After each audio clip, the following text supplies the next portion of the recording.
No capítulo 2 de Esdras, você encontra listas das pessoas que foram convidadas a sair da Babilônia e retornar para Jerusalém, cada uma para sua cidade.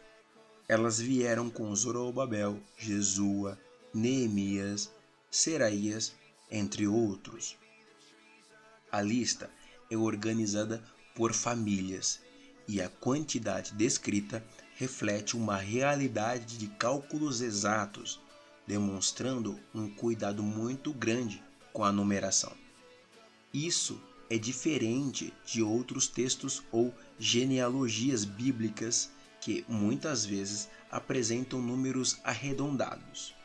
Aqui, porém, você percebe uma exatidão semelhante à de um censo. Há um momento em que não foi possível contar separadamente os filhos dos netineus e os servos de Salomão. Nesse caso, o texto não especifica cada família individualmente, mas apresenta uma soma geral de 392 pessoas. Mesmo assim, o cuidado com os números permanece evidente. Além disso, alguns não puderam ser contados porque não conseguiram provar a casa de seus pais, ou seja, não conseguiram demonstrar se realmente pertenciam a Israel. Por essa razão, foram impedidos de exercer o sacerdócio, já que não puderam comprovar sua genealogia. Diante dessa situação, havia um cuidado rigoroso com os detalhes. O Tzarta determinou que esses sacerdotes, ou supostos sacerdotes, não comessem das coisas sagradas até que surgisse um sacerdote com Urim e Tumim, para buscar a confirmação da vontade de Deus. Isso revela princípios importantes. A liderança não quis decidir sozinha, preferiu esperar uma confirmação direta de Deus. Demonstrou zelo para não profanar o sacerdócio. Esdras e sua equipe tinham grande cuidado em saber quem eram as pessoas ao redor deles. Não se tratava apenas de contar números, mas de conhecer identidades, histórias e origens. Isso era fundamental para a restauração do povo. Da mesma forma, você também deve saber quem são as pessoas que estão ao seu redor. Conhecer não apenas quantas são, mas quem são. Conhecer faz parte de uma liderança responsável, cuidadosa e alinhada com os princípios de Deus. Esdras precisava de mão de obra, pois a missão era reconstruir o templo, uma obra grande, complexa e cheia de detalhes. É importante considerar que se tratava de mão de obra voluntária. Nos versos 68 e 69, você vê que os chefes de família ofertavam conforme a sua capacidade. Eles ajudavam não apenas com trabalho, mas também com recursos financeiros, ouro, prata, ferro e materiais estruturais necessários para a reconstrução do templo. Normalmente, quando você precisa muito de uma ajuda voluntária, tende a relaxar os critérios, pois a urgência de construir ou reconstruir algo fala mais alto. Fazer filtros pode parecer perigoso, já que, à primeira vista, isso reduz a capacidade produtiva do empreendimento. Esdras poderia ter permitido que todos trabalhassem, evitando perder força tanto em mão de obra quanto em ofertas. No entanto, isso não aconteceu. Eles foram atentos e cuidadosos, contaram todas as pessoas que estavam ao redor, investigaram o passado de cada uma, verificaram registros e a linhagem familiar. Esse zelo foi tão sério que alguns não puderam tocar nas coisas sagradas, pois seus registros não foram encontrados. Esse cuidado traz um princípio poderoso para a sua vida. Você precisa calcular os riscos de quem já está ao seu redor e de quem caminha ao seu lado e de quem quer caminhar contigo. Quem são as pessoas que podem tocar nas coisas sagradas da sua vida? Quem elas são de fato? O que farão? O que fazem? Por que estão ao seu lado e por que estas outras se aproximam? Qual o nível de influência destas pessoas? Qual o nível de poder e de força que exercem? Ter esse discernimento é extremamente importante. Você não pode permitir que pessoas entrem na sua vida por causa da sua carência. E nem pode baixar os critérios apenas porque precisa construir ou reconstruir a sua vida. Você deve estar atento às pessoas que realmente estão dispostas a construir ou reconstruir a sua vida, a obra que você acredita, o objetivo e o propósito que você carrega. Pergunte a si mesmo: quem são aqueles que acreditam no que você acredita? Esdras acreditava profundamente na reconstrução do templo e cercou-se de pessoas alinhadas com esse propósito. A maior prova de que alguém acredita na sua construção ou reconstrução não é apenas estar ao seu lado, mas se doar. Uma coisa é caminhar junto, outra, completamente diferente, é investir no projeto e no propósito da sua vida. Doar é trazer para a sua vida, conforme a capacidade delas, aquilo que possuem de capacidade cognitiva, espiritual, fé, relacionamento social e até mesmo a própria vida, no sentido figurado, claro. Elas entregam a você aquilo que tem de qualidade, aquilo que tem valor, para que você consiga concluir a obra que está empreendendo. Isso é confiança, porque uma coisa é estar disposto ao seu lado, outra coisa é ofertar. Podem existir, sim, pessoas dispostas. Elas fazem parte do número de pessoas que estão ao seu lado, mas muitas vezes são apenas números. Já que quem está disposto por inteiro se doa e oferta além da sua presença. Não está ali apenas para si, mas também por você e pelo seu objetivo. São pessoas que têm prazer em abrir mão do próprio objetivo naquele momento para ajudar no seu, assim como você faria por elas também. Uma relação recíproca. O povo que estava com Esdras saiu da Babilônia porque o rei permitiu que eles saíssem. Ora, se o rei concedeu essa liberdade, você pode entender que não havia pressão para que deixassem a Babilônia. Não havia escravidão como no tempo do Egito. Lembre-se de que quando o povo estava no Egito, escravos, sofrendo forte opressão a ponto de fugir para o deserto ser melhor do que permanecer ali. No Egito eles eram oprimidos, feridos e seus filhos estavam sendo mortos. Ao sair, sabiam que iriam para o deserto, um lugar sem suprimentos. Mas ainda assim era melhor do que ficar no Egito. Havia uma opressão tão intensa que os fez correr daquele lugar. Isso, porém, não acontece no tempo de Esdras, na Babilônia. Havia liberdade para construir a vida, ainda que com algumas restrições, mas não existia uma opressão insuportável nem maldades extremas por parte do rei que obrigassem o povo a sair.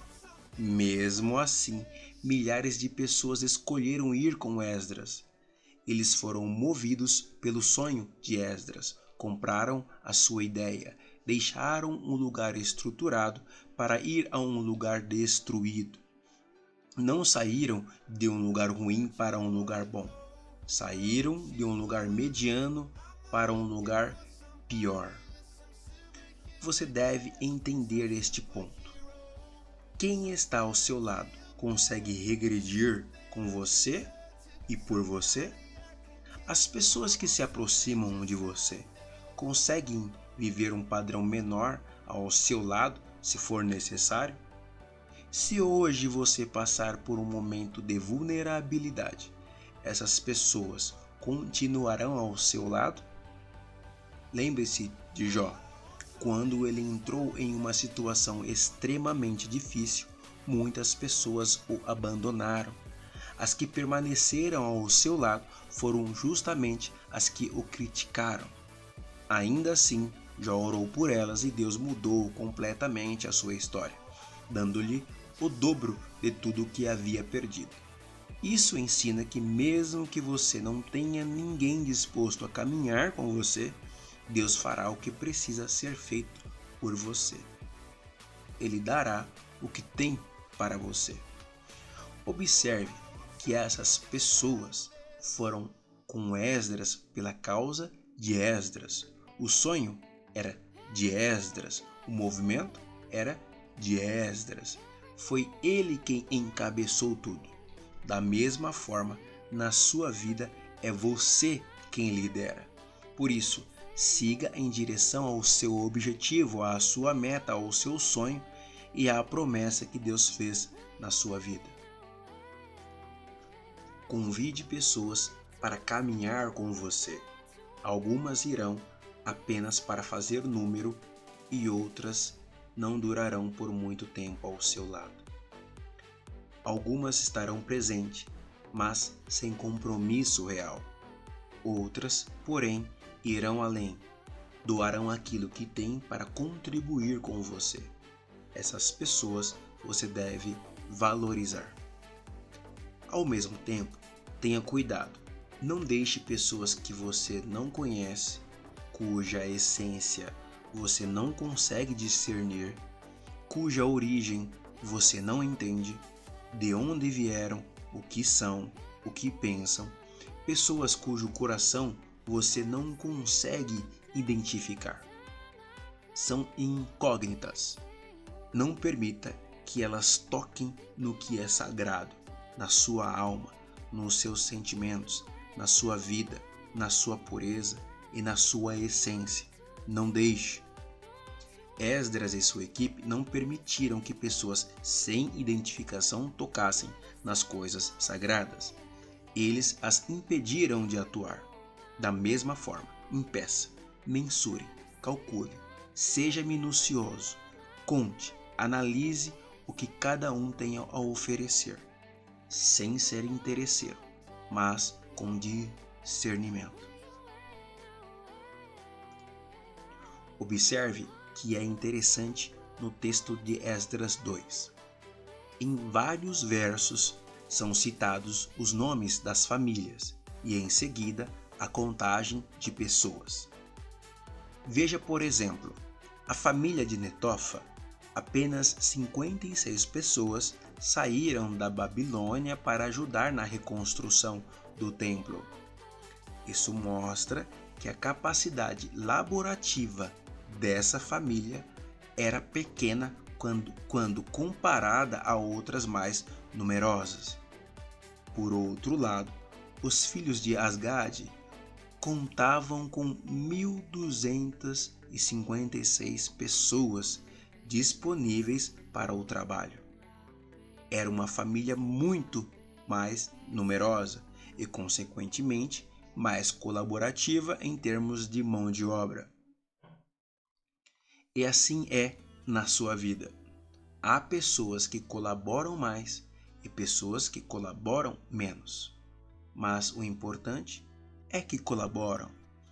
Você precisa de pessoas que cooperem e você deve também cooperar. Não estamos falando no sentido de usar ou sugar as pessoas pela sua utilidade ou capacidade, nem de observar quem tem mais para oferecer de maneira egoísta. Pelo contrário, é preciso respeitar os limites de cada um que contribui com você. Talvez sua mãe entregue um tanto, seu pai outro tanto, seus irmãos, tios e amigos contribuam menos, e está tudo bem.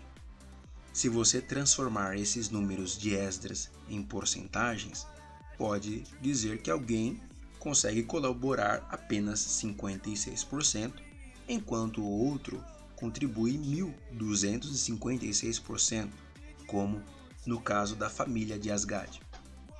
Ambos são importantes dentro de suas possibilidades. Observe ainda que no verso 13, os filhos de Adonicão somam 666 pessoas. Esse número chama a atenção e pode lembrar o livro de Apocalipse, que menciona esse número como o número da besta. No entanto, não há nenhuma ligação entre esse texto e o de Esdras. Mesmo assim, por muitas vezes, podemos ser supersticiosos e pensar que essa família deveria ser descartada por causa desse número, mas não foi assim. Neste contexto, se você transformar o número 666 em porcentagem, essa família estaria contribuindo 666%, o que é extremamente relevante para o resultado da reconstrução do templo. Isso mostra que números, quando bem interpretados, revelam contribuição, não condenação. Somente não foram aceitas para o trabalho sagrado as pessoas que não conseguiram ser contadas ou comprovar sua genealogia, e não por causa de coincidências numéricas. Inclusive, na época de Esdras, esse simbolismo nem existia, pois o Apocalipse foi escrito muito tempo depois. Isso ensina que você não pode ser supersticioso em seus relacionamentos interpessoais. O verso é o 13, e muitos associam esse número à sexta-feira 13. Você poderia olhar para a família de Adonicão com desconfiança, da mesma forma que hoje algumas pessoas dizem, abro aspas, conheci essa pessoa numa sexta-feira 13. Isso não é um bom presságio, então não vou me aproximar, fecho aspas. Você não pode agir assim. Deve andar pela razão, não pela superstição. Nem superstição negativa, nem superstição positiva. Você não pode dizer, abro aspas, conheci essa pessoa no dia do meu aniversário, então ela é um presente para mim, fecho aspas. Relacionamentos não podem ser definidos por sorte, datas, números ou signos. Você precisa usar lógica, dados, informações e discernimento, considerando pontos fortes, pontos fracos, prós e contras. Deve analisar quem é a pessoa, o que ela pensa, sua origem, suas intenções e, principalmente, no mais profundo, de onde vêm as suas palavras. Existe uma técnica eficaz, fundamentada em princípios bíblicos. A Bíblia diz: a boca fala do que está cheio o coração. Mateus 12, verso 34. Com base nisso, você pode afirmar que, para conhecer alguém, precisa deixá-la falar. Por isso, o contato é importante. Conversar com os pais, com os filhos, com o namorado, com a esposa, com o amigo, com o crush em um encontro. Não há nada mais eficaz para descobrir intenções do que permitir que a pessoa fale. Além disso, deixe a pessoa ser quem ela é. Dê liberdade. Liberdade para o namorado, para a noiva, para o esposo. Não se trata de testes de fidelidade que colocam alguém no ridículo, mas de permitir que a pessoa haja com naturalidade. Não cobre excessivamente. Não demonstre ciúmes. Não tente controlar cada atitude por meio de análises.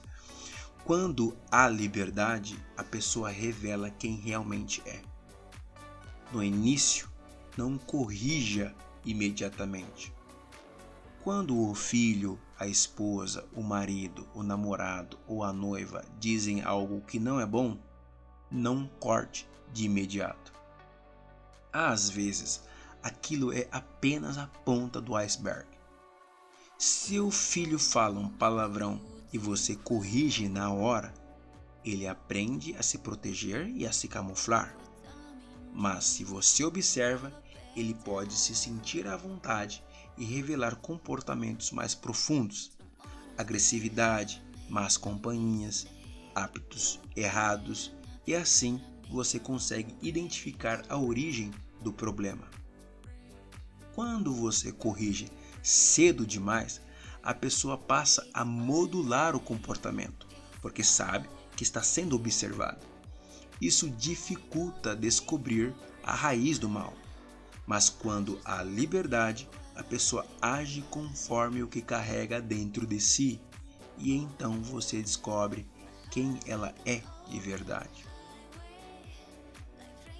No verso 63, o texto diz que o Dissarta, ou seja, o governador, não permitiu que aqueles cujos registros não foram encontrados tocassem nas coisas sagradas.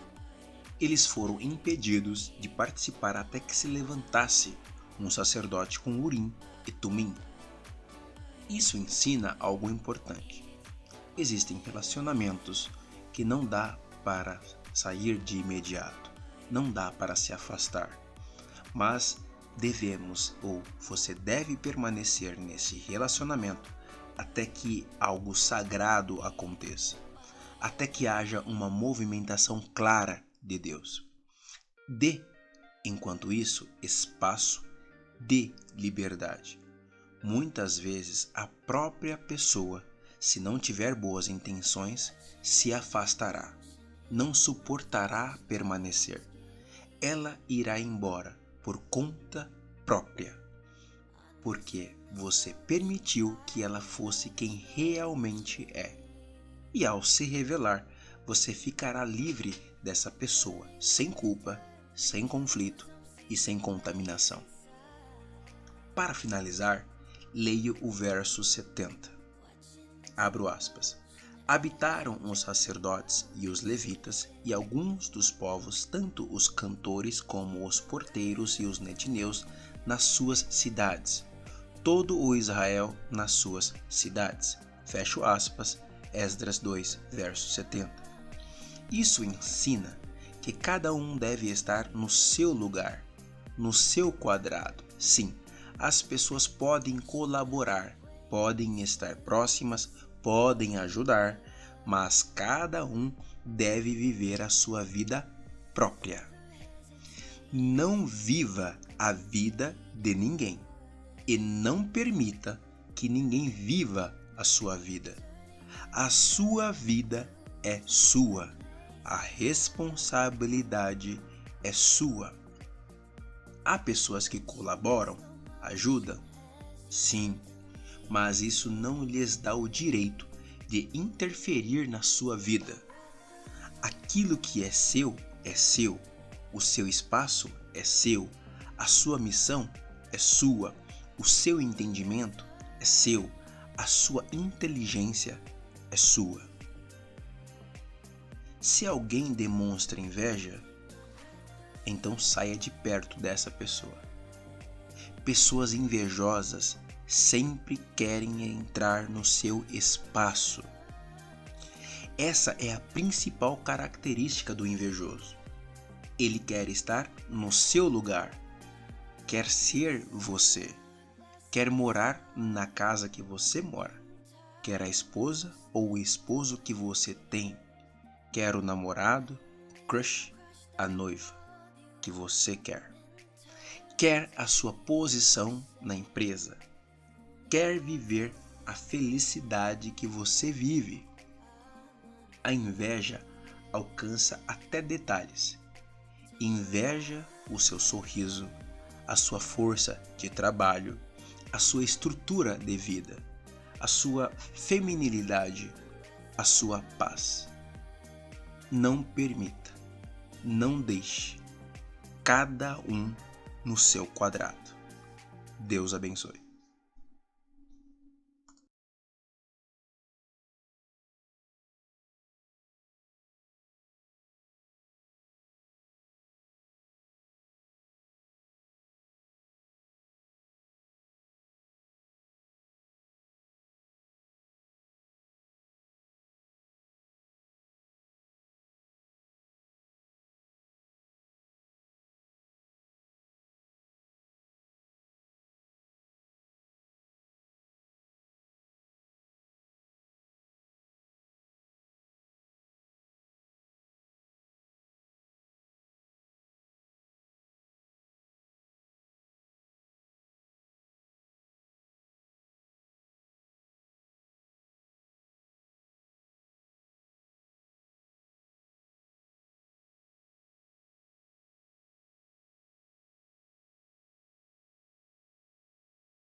A inveja alcança até detalhes. Inveja o seu sorriso, a sua força de trabalho, a sua estrutura de vida, a sua feminilidade, a sua paz. Não permita, não deixe, cada um no seu quadrado. Deus abençoe.